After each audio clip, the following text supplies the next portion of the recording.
नमस्कार दोस्तों, मैं सुनील छैला बिहारी आपको प्रणाम करता हूं और एक बार आपको फिर से नववर्ष की ढेरों ढेरों शुभकामनाएं।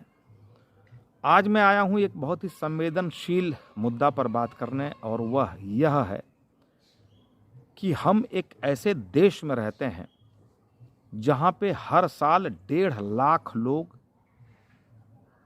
एक्सीडेंट में मारे जाते हैं। एक साल में 1.5 लाख लोग एक्सीडेंट में मारे जाते हैं। एक्सीडेंट्स ज़्यादा मतलब दुर्घटनाएं ज़्यादा घटती हैं। 4-4.5 लाख दुर्घटनाएं घटती हैं जिसमें 1.5 लाख लोग मारे जाते हैं। और पूरी दुनिया में जो गाड़ियां हैं हमारे पास, जैसे दुनिया का 1% गाड़ी हमारे यहाँ, इसका मतलब यह हुआ कि अगर दुनिया में 100 गाड़ी है तो हमारे यहाँ सिर्फ 1 गाड़ी है। लेकिन मौत जो होती है वह होती है 11%, यानी कि दुनिया में जितनी मौतें होती है उसका 11% सिर्फ इंडिया में, भारत में मौतें होती हैं। अब गाड़ियां हैं सिर्फ 1%, मौतें होती हैं 11%। देखिए कितना दुखी करने वाला आंकड़ा है, क्योंकि मैंने आपको कहा कि दुनिया में एकमात्र यह देश है जहां पर इतनी मौतें होती है और इतनी दुर्घटनाएं घटती है। और वो जो 1.5 लाख लोग मारे जाते हैं, यह भी हमारे देश के होनहार लोग होते हैं। इनके ऊपर भी अपनी परिवार की जिम्मेदारी होती है। तो सरकार का यह दायित्व होता है, कोई भी संवेदनशील सरकार यही सोचेगी कि इन 1.5 लाख मौतों को कैसे हम कम करें, और उसके कम करने के लिए क्या उपाय कर सकती है सरकार।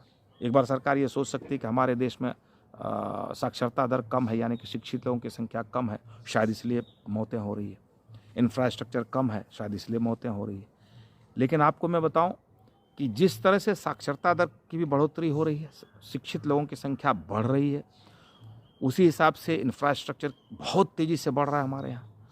उसी हिसाब से, जिस हिसाब से साक्षरता दर में बढ़ोतरी हो रही है, जिस तरह से इंफ्रास्ट्रक्चर में बढ़ोतरी हो रही है, उसी हिसाब से मौतों की भी संख्या बढ़ रही है, यानी कि मरने वालों की संख्या बढ़ रही है। जैसे कि अभी तक कई सालों से ऐसा देखा जाता था 1.5 लाख लोग मारे जाते थे। अभी पिछले साल 2022 में यहाँ पर दुर्घटना में मारे गए हैं 1,68,000 लोग, यानी कि जो मैं 1.5 बोल रहा हूँ उससे 18,000 ज़्यादा हो गए ना।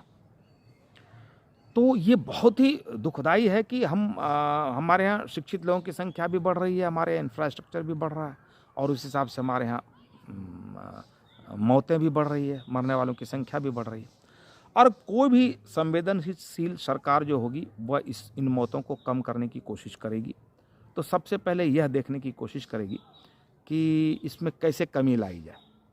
तो आप देखेंगे कि दुनिया के देशों में क्यों कमी है, क्योंकि हमारे यहाँ 1% गाड़ी है, मौत हो रही है 11%। अमेरिका में 3% गाड़ियाँ हैं, हमसे 3 गुना ज़्यादा, और मौत हो रही है वहाँ पे 1% से भी कम, यानी कि आधा % से भी कम, माना 1/4 कह लीजिए। तो वहाँ पे गाड़ियाँ हमसे 3 गुना ज़्यादा और मौतें हो रही है माना हमसे बहुत ज़्यादा कम। तो क्यों? तो दुनिया के देशों में नियम जो है ना, ट्रैफिक रूल बहुत सख्त है, बहुत ही सख्त है। जैसे हमने सुना है सिंगापुर वगैरह में, या अगर देश का नाम मैं गलत भी बोलूं तो भी माफ़ कर दीजिएगा, लेकिन हमने सुना है कि दुनिया के कई देशों में ऐसा सिस्टम है कि अगर लाल बत्ती आप छलांग करेंगे, लाल बत्ती को पार करेंगे, जंप करेंगे, तो उसके लिए आपकी पूरी गाड़ी कैप्चर हो जाती है, यानी कि गाड़ी को सरकार ले लेती है और आपको कभी दोबारा नहीं देगी। हमारे यहाँ कुछ भी छोटा सा चालान भर के छूट जाते हैं लोग, और चालान भरने की कभी कभी आवश्यकता भी नहीं होती है, पुलिस को 150 रुपये दे दी तो निकल जाता है। इसलिए क्यों लोग डरेंगे? तो हमारे यहाँ ट्रैफिक रूल इतना कमज़ोर है, इतना कमज़ोर है कि वो उसके लोग उस खौफ में लोग नहीं आते हैं, लोग डरते नहीं हैं। अब जहाँ पर लाल बत्ती पार करने की वजह से अगर गाड़ी कैप्चर कर ली जाए, वो गाड़ी 1 करोड़ की है, 2 करोड़ की, उससे कोई मतलब नहीं, गाड़ी आपकी कैप्चर हो जाएगी, गाड़ी फिर आपकी थाने से छूटेगी नहीं। तो क्या वो व्यक्ति कभी भी लाल बत्ती जंप करेगा? तो इसी तरह का रूल सब माने जगहों पर माने दुनिया के ज़्यादातर देशों में है। और हर काम के लिए एक्सीडेंट भी करेंगे तो सख्त रूल है। आप अपने पड़ोस में नेपाल में चले जाइए, बहुत सख्त रूल है। हमने सुना है कि अगर वहाँ आपके गाड़ी से एक मुर्गा ने को भी आपने कुचल दिया तो इतनी सज़ा होगी कि अब दोबारा गाड़ी चलाने का मन नहीं करेगा। तो कोई भी सरकार यही सोचेगी कि इसको सख्त किया जाए ताकि एक्सीडेंट्स कम हों।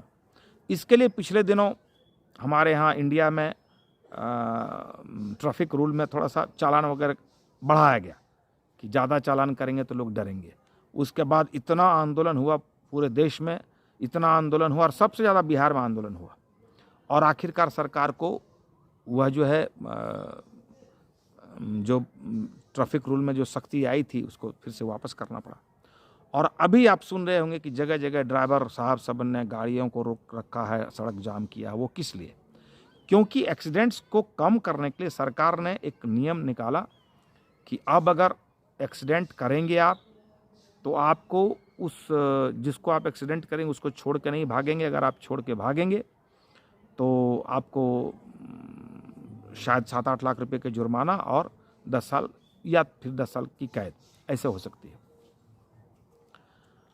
और अगर आप उसको पहुंचा देंगे तब वो जो जुर्माने की राशि या सज़ा की में कम कर दिया जाएगा। क्योंकि बहुत सारे लोग तो एक्सीडेंट के बाद सड़क पे तड़प के मर जाते हैं क्योंकि उनको मेडिकल सुविधा नहीं दी जाती। उनको लोग सड़क पे छोड़ देते हैं मरने के लिए, लोग हॉस्पिटल नहीं पहुंचाते हैं। आम आदमी भी डरते हैं और ड्राइवर तो भाग ही जाते हैं।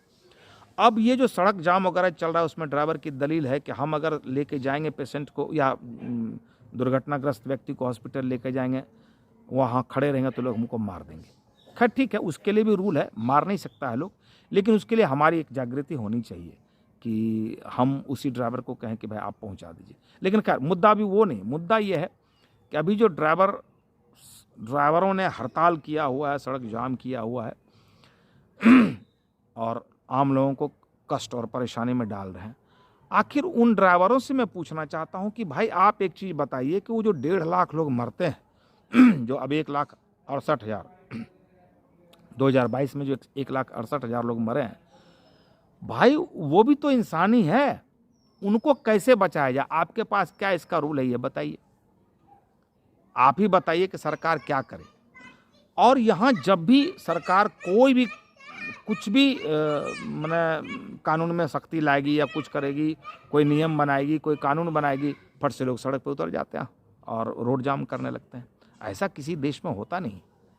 और यहाँ 142 करोड़ लोग हैं। अगर 142 करोड़ लोगों के लिए के हिसाब से तो कानून में तब्दीली नहीं लाई जाएगी भाई साहब। सरकार अपने हिसाब से कानून बनाएगी और उस हिसाब से हम सबको चलना चाहिए। हमारी एक जिम्मेदारी है, जब हम सरकार बनाते हैं तो उस सरकार को 5 साल तक जो भी उस नियम बनाए उसको हमको फॉलो करना चाहिए। और अगर लगे 5 साल के बाद ये सरकार अच्छा काम नहीं कर रही तो 5 साल के बाद चेंज कर देना चाहिए। लेकिन एक सरकार को अपने हिसाब से चलने दिया जाए ना। तो मैं तमाम लोगों से ये कहना चाहता हूँ कि ये जो हड़ताल वगैरह किया जाता है, इसमें जो हमारे नेता जो होते हैं फटाक से आ जाएंगे उसको सपोर्ट करने, क्योंकि यहाँ वोट चाहिए किसी भी हाल से। अगर हम ड्राइवरों की सहानुभूति ले लेंगे तो अगली बार हमको वोट मिल जाएगा तो हम सरकार में आ जाएंगे। अरे सरकार बनाने की बात मत करो, पहले देश बचाने की बात करो। देश बचेगा, सरकारें बहुत बनेगी, सरकार बहुत आएगी और जाएगी। पहले देश को बचाइए। इस तरह से फूहड़ राजनीति किसी भी नेता को नहीं करनी चाहिए। वीडियो के अंत में मैं यह कहना चाहूँगा, ड्राइवर साहब से भी मैं कहना चाहूँगा कि आप लोग भी समझने की कोशिश कीजिए। हाँ, उसमें आपकी एक बात जो है कि अगर हम हॉस्पिटल लेके जाएंगे लोग हमको पकड़ के मार देगा, उसके लिए सरकार से आप डिमांड कीजिए, ये अच्छी बात है। दूसरी बात मैं ये भी बता दूं कि ये आंदोलन समाप्त कर दिया गया है। सरकार ने यह कहा है कि हमने अभी रूल बनाया है, लागू नहीं किया है। जब इसको लागू करेंगे तो हम आपसे माने ट्रक एसोसिएशन या ड्राइवर एसोसिएशन जो होता है उनके साथ हम बैठ के इस पर डिस्कशन करेंगे, उसके बाद करेंगे। लेकिन महत्वपूर्ण बात यह है कि ये 1.5 लाख लोग जो मारे जाते हैं, इसका समाधान क्या है ड्राइवरों के पास और ट्रक चालकों के पास या बस चालकों के पास। ये जो रूल है सिर्फ ट्रक और बस वालों के लिए नहीं लगाया गया है, ये जो भी ड्राइवर होंगे सबके लिए है। और दूसरे देशों में तो आपको तुरंत लाइसेंस भी नहीं मिलेगा ना, लाइसेंस लेने में आपका हालत ख़राब हो जाएगा, क्योंकि दूसरे देश में इतना सख्त नियम है। मैंने भी ड्राइविंग लाइसेंस के लिए 2-2 बार मैंने ये दिया है, क्या बोलते हैं, गया देने के लिए, वो जो गाड़ी चला के देखते हैं, लेकिन चलवाया नहीं और लाइसेंस दे दिया गया 2 बार। पटना में भी एक बार लाइसेंस के लिए डिमांड किया तो वहाँ भी फटाक से दे दिया। एक बार बॉम्बे में किया, वहाँ भी बिना ट्रायल किए, बिना गाड़ी चलवाए। तो ये इस देश में ऐसा होता है, उस पर भी सख्ती होनी चाहिए। ड्राइविंग लाइसेंस में सख्ती, मतलब कुल मिला के सख्ती जब तक नहीं होगी, लाइसेंस देने में सख्ती। एक आंकड़ा यह बता रहा है कि अपने इंडिया में 70% ड्राइवर की आंखें खराब हैं। अब जब आंखें खराब होगी तो क्या वो गाड़ी चलाएगा, एक्सीडेंट ही करेगा ना। तो इन चीज़ों में सरकार को सख्ती करने देना चाहिए, और हमको और आपको हर हमेशा सरकार के साथ खड़ा होना चाहिए। 5 साल के लिए अगर आप सरकार बनाते हैं तो 5 साल उसको कोऑपरेट कीजिए। अगर 5 साल में सरकार का काम पसंद नहीं आए तो अगली बार चेंज कर दीजिए, बस। अब हर बात में अगर रुकावट पैदा करेंगे, हर बात में रुकावट पैदा करेंगे, तो ना तो ये सरकार चलेगी। और ये सरकार की मैं बात नहीं करता हूँ, देश की बात कीजिए। देश चलाने के लिए रूल होना बहुत ज़्यादा ज़रूरी है। अब आप कहते हैं कि भाई इस तरह की बात हमको, मतलब नियम में ढील दीजिए। अभी रेपिस्ट लोग कहेंगे कि नहीं रेप का नियम बहुत हार्ड है, इसको कम कीजिए। भ्रष्टाचारी कहेंगे नहीं ये तो गलत बात है, अब ये हम बस 100 करोड़ 200 करोड़ 500 करोड़ का भ्रष्टाचार किए, इसके लिए आप 5-5 7-7 साल 10-10 साल जेल देते हैं। तो कमाल बात है भाई। अरे भ्रष्टाचार की रकम नहीं देखी जाएगी, भ्रष्टाचार देखा जाएगा कि भ्रष्टाचार आप कर रहे हैं तो आपको सज़ा सख्त होनी चाहिए। सख्त से सख्त सज़ा होगी तभी लोग डरेंगे। और मैं तो कहता हूं कि सरकार को डरना नहीं चाहिए, सरकार को जो अच्छा लगे वो करना चाहिए। बिल्कुल इस बात की भी परवाह नहीं करनी चाहिए कि सरकार रहेगी कि जाएगी। हाँ, मैं सबसे आग्रह ज़रूर करना चाहता हूं कि सरकार को चलने दीजिए और बहुत संवेदनशीलता के साथ किसी भी मुद्दे को सोचिए और समझिए। अब मैं ये वीडियो इसलिए बना रहा हूँ कि मुझे कई ड्राइवर्स के फ़ोन आ रहे थे जो हमारी जान पहचान के लोग हैं कि ऐसा ऐसा सरकार नियम बना रही है, इस पर आप बोलिए। मैंने ड्राइवर के फेवर में बोलिए।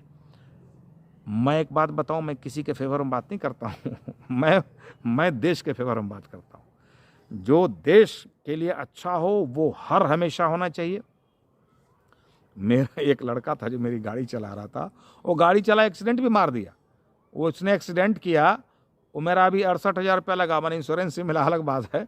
लेकिन वो ड्राइवर अभी भागा यहाँ से काम छोड़ के, दिल्ली पंजाब में कहीं से ड्यूटी कर रहा हूँ, वहाँ से फ़ोन करता है कि आप एगो ऐसा बनाइए बताइए, तो 10 लाख रुपया बोलता है। अब एक चीज़ बताइए कि उसने गाड़ी एक्सीडेंट किया, 68,000 रुपया लगा, इंश्योरेंस हमने ले लिया, अगर किसी की मौत हो जाती तो? लेकिन वो सबको क्या, एक ड्राइवर ने मुझे फ़ोन करके बोला, है कोई जान के मारता है क्या? अरे यार ये कौन सी बात हुई, जान के मारता है कि नहीं मारता है? आपने जैसे भी मारा, आपने मारा ना, लोग गया ना, लोग मरा ना, तो उसकी सज़ा आपको ज़रूर मिलनी चाहिए। उसका कोई एक्सक्यूज नहीं होता है। और सब लोग समझिए, हमारी बातें थोड़ी बुरी लग सकती है कुछ लोगों को, खास करके ड्राइवरों को, लेकिन मैं ड्राइवर साहब से भी कहना चाहता हूं, भाई आपके भी बच्चे स्कूल जाते हैं, आपका भी परिवार है, कभी किसी दिन उसके साथ भी घटना घट सकती है, तब आपको कैसा लगेगा अगर आपके बच्चे के साथ घटना घटेगी तो? इसलिए रूल जो बनता है पूरे देश के लिए बनता है, सभी लोगों के लिए बनता है, और सबको इसमें कोऑपरेट करना चाहिए। हमारी बातें किसी को बुरी लगी होगी तो क्षमा कीजिएगा, मैंने शालीनता से अपनी बातें कहने की कोशिश की है, फिर भी अगर किसी को बुरी लगी तो माफ़ी चाहता हूँ। और इससे रिलेटेड कई वीडियो बनाना चाहिए हमको, क्योंकि ये एक वीडियो में सारी बातें कह पाना बहुत मुश्किल है। तो अगली वीडियो में भी हम बाकी जो छूटी हुई बातें वो मैं करूँगा। बहुत बहुत धन्यवाद। जय हिंद।